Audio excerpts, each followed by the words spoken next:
Madam, which Mrs Adeleke you be? Because Madam, they inside house now. That's what the gateman asked me when I showed up at my husband's house for the first time. I just stood there, confused, because what kind of question is which Mrs. Adeleke? I'm the Mrs. Adeleke. I have the ring, the certificate, the wedding video. But as I'm about to find out, none of that mattered, because inside that house, there was another Mrs. Adeleke, the real one, and she'd been there all along. This is the story of how I, Temi, a whole Lagos babe with sense, got played so badly that even my own mother couldn't believe it when I told her. By the end of the story, you understand why your auntie always says, investigate before you celebrate. If you love real Nigerian stories that hit different, smash that subscribe button right now and turn on your notifications. You don't want to miss what's coming next. Now, let me take you back to where it all started. My name is Temi, and 3 years ago, I was living my best life in Lagos. I had just gotten promoted to marketing manager at a tech firm in Lekki. My own money was entering my account every month.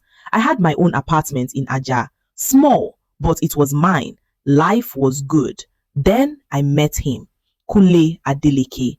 Omo, this guy was everything. Fine boy, light skin, stood at 6'2", always smelling like expensive cologne. The kind of man that when he walks into a room, even the waiters respect him. He drove a Range Rover Sport, stayed in a duplex somewhere in Ikeja GRA, and ran his own logistics business. We met at a friend's birthday party at Get Arena. I was with my girls, minding my business, when he approached me. His opening line, "I've been watching you all night, and I can't leave here without knowing your name." Basic, I know, but the way he said it, with that smile and that confidence, I beg, I was hooked. We exchanged numbers. He called me the next day, not a text, an actual phone call. In this Lagos where men will send you WYD at 11 p.m. and think that's romance, this man called me at 2 p.m. to ask about my day. Within 2 weeks, we were inseparable. Kule was different from every Lagos guy I dated. He wasn't stingy. He planned actual dates, dinner at Noah, brunch at Nok by Alara, beach picnics at Elegushi. He sent me money without me asking. He checked on me every single day. My friends were jealous. My family loved him. Even my mother, who didn't like anybody, would ask me, "Temi, when is that fine boy coming to see us again?" But you know what the craziest part was? He was always available. And I mean always. Now, looking back, I should have asked questions. Because what kind of successful Lagos businessman is available 24/7? But I didn't think about it like that. I thought I was special. I thought I'd finally found a man who was serious about me. There were small things though. Small things I brushed aside. Like how he never posted me on social media. His Instagram was private. And when I asked why he never put us online, he'd say, "Babe, I don't like exposing my personal life. You know how people are. They'll start hating and doing juju." Fair enough, right? Lagos people and bad belle. I understood. Or how I'd never been to his house. In 1 whole year of dating, I never entered that Ikeja GRA duplex. Every time I suggested it, he'd say, "Babe, the place is under renovation." Or, "My younger brother is around. Let's just go to yours." And because my place was closer to the island where we usually hung out, it made sense. Or how he traveled a lot. Like, a lot. "Babe, I'm going to Abuja for business." "Babe, I'm in PH for a deal." "Babe, I have to go to Ibadan for a family thing." Sometimes, he'd be gone for a whole week. But he'd always call, always send money, always make me feel like I mattered. So I stayed, because the good outweighed the weird, you know. Then, after a year and a half of dating, he proposed. It was my birthday, December 15th. He told me to get ready, that he was taking me somewhere special. I thought maybe a nice dinner or a weekend getaway. This man took me to La Campagne Tropicana. There was a whole setup, fairy lights, candles, a pathway lined with roses leading to the beach. My favorite songs were playing. My closest friends were hiding nearby with their phones ready to record. When Kule got down on one knee and pulled out that ring, a beautiful diamond ring that caught the moonlight, I couldn't even speak. I just cried. Temi, he said, looking into my eyes, you are the only woman I want to spend the rest of my life with. Will you marry me? I said yes before he could even finish. My friends rushed out screaming. We popped champagne. The videos went viral on my WhatsApp status. It was perfect. We started planning the wedding immediately. I wanted a small wedding, just family and close friends. But Kule insisted on something bigger. You deserve the best, babe. Let's do it right. He paid for everything. The venue, the decorations, my dress, the photographers, everything. I barely spent a kobo. My parents were impressed. My friends kept saying, Temi don hamao. 6 months later, we got married at a beautiful hall in Lekki. The wedding was gorgeous. My dress was custom made. The food was plenty. The DJ was on point. Everyone danced. Everyone was happy. I was Mrs Adeleke. Finally. But here's where things started getting weird. We didn't go on a honeymoon. Kule said he had an urgent business deal in London that couldn't wait, and he would make it up to me when he got back. Just 2 weeks, babe. Then we'll go to Dubai or the Maldives, anywhere you want. I was disappointed, but I understood. Business is business, right? So while my husband was in London, I moved my things into our new apartment, a 3-bedroom flat in Ajah that he'd rented for us. It wasn't the Ikeja GRA house, but he said he wanted us to start fresh in a place that was ours.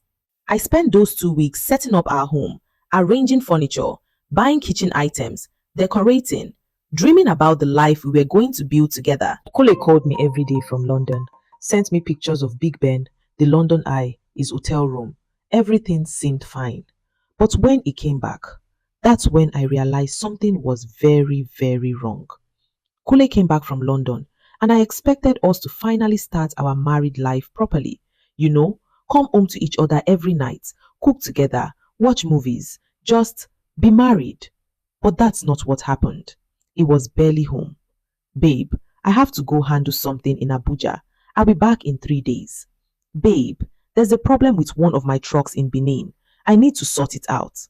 Babe, my guy called me for a meeting in Ibadan. It's urgent. At first, I believed him. Logistics business, right? It's demanding. It's building an empire. I should be supportive. But 3 days would turn into a week. A week would turn into 2 weeks. And when it finally come home, it'd stay for maybe 2 or 3 days before disappearing again. I started feeling like a girlfriend, not a wife. When I complained, it'd shower me with affection. Baby, I'm doing all this for us, so we can build a future. Just be patient with me small. And then it'd send me money, a lot of money. 200,000 here, 300,000 there. Go buy something nice for yourself, babe. Treat yourself. The money was good. The house was fine. But I was lonely. My friends would ask, where's your husband? And I would lie. Oh, he's traveling for work. My mother would call. Temi, is everything okay? I haven't seen Kule in weeks. Ma, he's busy. You know how business is. But deep down, I knew something wasn't adding up. One day, I decided to do my own investigation. I'm not proud of it, but I went through his phone while he was sleeping. His WhatsApp was full of business conversations, nothing suspicious. His call log showed calls to suppliers, drivers, clients. His gallery had pictures of warehouses, trucks, and shipping documents. Everything looked legitimate. But there was one thing I noticed. His Instagram was still private, and he followed only about 50 people. I clicked on his followers, just over 200 people. Most were business accounts or random Lagos people. Then I saw a name that caught my attention. Adeleke. Adeleke. Like his surname. I clicked on the profile. It was private, but the profile picture showed a beautiful woman with a bright smile holding a baby. My heart started racing. I went back to Kule's profile and scrolled through his tagged photos. There were barely any, just a few from business events. But then I found it, a picture from 2 years ago, before I even met him. It was Kule standing next to the same woman from the Ikeja Adeleke account. They were dressed in traditional attire, Aswebi, smiling at the camera. The caption, written by someone else who tagged them, said, "Beautiful couple, may God bless your union. Hashtag the Adeleke wedding." I stared at that picture for a full minute. My hands were shaking. I wanted to wake him up right there and demand answers, but something told me to wait, to gather more evidence. So I screenshot the picture and went back to sleep. The next morning, Kule left early for another business trip. This time, I didn't ask questions. I just kissed him goodbye and watched him drive away. Then I called my best friend, Blessing. Blessing, I need your help. I sent her the screenshot. Find out who this woman is. Blessing is the kind of friend who knows people who know people. Within 2 hours, she called me back. "Temi, sit down." I sat. That woman's name is Ikeja Adeleke. She's married to a man named Kule Adeleke. They have 2 children together, a 4-year-old and a 2-year-old. They live in Ikeja GRA. I couldn't breathe. Blessing, that's my husband. I know, babe, I know. She sent me more information. Adeze's full Instagram profile. Someone had accepted Blessing's follow request from a fake account. The page was full of family pictures. Kule and Adeze at church. Kule and Adeze at their kids' birthday parties. Kule and Adeze on vacation in Dubai. All the trips he said were business. He was retired. All the times he said he was in Abuja, PH, Ibadan. He was at home with his wife, his real wife, and me. I was the side piece, the side chick, the other woman, except I didn't even know it. I felt like my world was collapsing. I couldn't cry. I couldn't scream. I just sat there, staring at my phone, trying to make sense of it all. "Temi, what are you going to do?" Blessing asked. "I don't know," I whispered. "I don't know." For 3 days, I didn't confront him. I just watched. I observed. I took note of every lie. When he called to say he was in Abuja, I would check Adeze's Instagram story. Sure enough, there'd be a post of them having dinner at some restaurant in Ikeja. When he said he missed me and couldn't wait to see me, I would see a family photo posted 2 hours earlier. Everything was a lie. Every single thing. But I needed a plan. I couldn't just confront him over the phone. I needed to see his face. I needed him to explain this to me in person. So when he came back home that weekend, I acted normal. I smiled. I cooked his favorite soup. I asked about his trip. I laughed at his jokes. And then, when we were sitting on the couch watching TV, I asked casually, "Babe, can I finally see your house in Ikeja GRA? The one you said was under renovation. I've been dying to see it." He froze for just a second. Then he recovered. "Babe, it's still not ready. Maybe next month." "Next month," I repeated, nodding. "Okay." That night, after he fell asleep, I packed a small bag. I didn't take much, just my phone, some money, and a change of clothes. The next morning, while he was in the shower, I left. I went straight to Blessing's house. "I'm ready," I told her. "Let's go to Ikeja GRA." We found the address. It wasn't hard. Blessing's contact sent us the exact location. It was a beautiful duplex, painted white with a black gate. A Range Rover and a Lexus were parked outside. I recognized the Range Rover. It was Kunle's. My heart was pounding so hard I thought I'd faint. "Are you sure you want to do this?" Blessing asked. "I have to," I said. I got out of the car, walked to the gate, and pressed the doorbell. A gateman opened the small security window. "Yes? Who you dey find?" "I'm looking for Kunle Adeleke." "Oga dey inside. You get appointment?" "I'm his wife," I said firmly. The gateman looked confused, but opened the gate. I walked into the compound, and before I could even reach the front door, it opened. And there she was, Adeze. She was even more beautiful in person. tall, elegant, her hair perfectly styled. She looked at me with mild confusion. Good afternoon. Can I help you? Before I could answer, I heard his voice. Baby, who is it? Kunli stepped into view, and when he saw me, the color drained from his face. Temi, he whispered. A daisy looked between us, her confusion turning into suspicion. Kunle, who is this? I looked him dead in the eye and said, I'm his wife. The silence that followed was deafening. A daisy laughed. Not a real laugh, a confused, disbelieving laugh. Excuse me? I pulled out my phone and showed her our wedding photos. We got married 6 months ago. I have the certificate in my bag if you want to see it. Her face changed. The confusion turned to shock, then to anger. She turned to Kunle. Kunle, what is she talking about? He didn't answer. He just stood there, looking like a man who'd been caught red-handed. Kunle! A daisy screamed. What is going on? And that's when he finally spoke. Ada, I can explain. What followed was the most humiliating hour of my life. A daisy let me into the house, not because she liked me, but because she wanted answers. We sat in her beautifully decorated living room while Kunle stood there like a schoolboy caught stealing meat from the pot. Start talking, a daisy said, her voice shaking with rage. And so he did. Kunle had been married to Adeze for 6 years. They'd met in university, dated for 3 years, and got married right after graduation. They had 2 children together, a 4-year-old son and a 2-year-old daughter. Their marriage, according to him, had become boring. Adeze was focused on the kids. He felt neglected. He wanted excitement. So he started a second life. He rented the apartment in Aja under a fake name.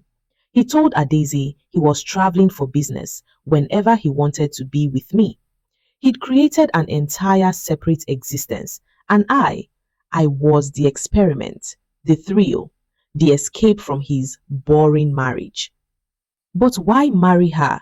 Adeze asked, tears streaming down her face. Why go that far? Kunle had no answer, or maybe he did, but it was too pathetic to say out loud. I sat there, listening to all of this, feeling like the biggest fool in Lagos. No, in Nigeria. No, in the entire world. So what now? I asked quietly. What happens now? Adeze turned to me, and for a moment, I thought she was going to attack me. But instead, she said something I'll never forget. Sister, we've both been played, but you are not the villain here. He is. And just like that, the 2 Mrs Adelekes became allies. I moved out of the Aja apartment that same week, took everything that was mine, and left everything he'd ever bought me. I didn't want anything from him. Adeze filed for divorce. She was done. As for me, I had to face the embarrassment, the shame, the questions from my family and friends. Temi, what happened? Where is your husband? Are you guys okay? I told the truth, all of it. And you know what? People were surprisingly supportive. My mother cried with me. My friends rallied around me. Even people I barely knew sent messages of encouragement. But the pain was something else. I'd spent 2.5 years of my life with this man. I'd trusted him, loved him, built dreams with him. And none of it was real. I was a side chick in my own marriage, and I didn't even know it. It's been a year since all of this happened. I'm still healing, still rebuilding, still learning to trust again. But here is what I know now. If a man is too perfect, investigate. If his life doesn't add up, ask questions. If he's always busy or traveling, dig deeper. If you've never met his family, seen his house, or been integrated into his real life, sis, you are not the main character. you are a side plot. And I know some of you are thinking, but Temi, there were so many red flags. How didn't you see them? Trust me, I ask myself that every single day. But here's the thing about love, or what we think is love. It makes us ignore our instincts. It makes us believe lies because the truth is too painful to accept. I wanted so badly to be loved, to be chosen, to be someone's wife that I ignored everything my gut was telling me. Don't be like me. Your peace of mind is more important than any relationship. Your dignity is more valuable than any ring. And your intuition, that thing is never wrong. Listen to it. This story might sound extreme, but it's happening right now. In Lagos, in Abuja, in Port Harcourt, in Ibadan, everywhere. Men are living double lives. They have wives at home and wives in different cities. They have whole families that don't know about each other. And with social media, it's easier than ever to create fake realities. Private accounts, separate phones, lies disguised as privacy. Your ancestors warned about this. They said, examine the snail before you cook it. They said, a rat that ignores its mother's advice will end up in the cat's stomach. Our grandmothers knew. They always said, go to his house, meet his people, see where he comes from. But we modern girls, we think we are too smart for old advice. We think love is enough. It's not. Wisdom is what keeps you safe. Discernment is what protects your peace. Don't learn the hard way like I did. So now I'm asking you, have you ever been in a situation where you ignored the red flags? Have you ever trusted someone who was living a double life? Or maybe you know someone going through this right now? Drop your story in the comments. Let's talk about it. Let's learn from each other. Because these stories, they need to be told. And if this story resonated with you, hit that like button. Share it with someone who needs to hear it. Subscribe to this channel if you haven't already, because I've got more stories coming that will make you think, make you feel, and maybe even save you from making the same mistakes I did. Next week, I'm telling the story of a woman who thought she was helping her husband's business until she realized she was funding his second family. You do not want to miss that one. Until then, remember, investigate before you celebrate, verify before you trust, and never, ever ignore your instincts. I'm Temi, and this was my story. Stay woke, stay sharp, and protect your peace. I'll see you in the next one.